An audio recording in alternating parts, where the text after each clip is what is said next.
Hello দর্শক, এবার বিশ্বকাপ ভারতকে জিতিয়েছেন রাহুল দ্রাবিড়। অসাধারণ নেতৃত্ব দিয়ে ভারতকে ঘরে তুলে দিয়েছেন শিরোপা। তবে এই ভারতীয় হেড কোচ আর থাকছে না দলে। হেড কোচের দায়িত্ব ছাড়ছেন তিনি। বিশ্বকাপের পরে মজার ছলে বললেন, আমি এখন বেকার, আছে কি কোনো চাকরি?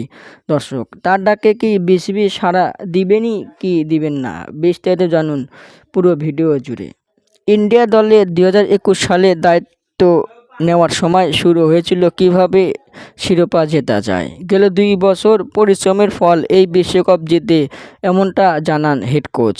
ভারতের অনূর্ধ্ব-19 দলে যোগ দিয়ে বিশ্বকাপ জিতেছিলেন তাদের। এরপরে ইন্ডিয়া জাতীয় দলে যোগ দিলেন, ইন্ডিয়াকেও বিশ্বকাপ জেতালেন এই হেড কোচ। এদিকে প্রশ্ন উঠেছে, যেহেতু রাহুল দ্রাবিড় হেড কোচ থেকে বিদায় নিতে যাচ্ছে, আর থাকছে না ইন্ডিয়া দলে, তাহলে বিসিবি তার ডাকে সাড়া দিলে অনেক ভালো হতো ভক্তরা মনে করেন।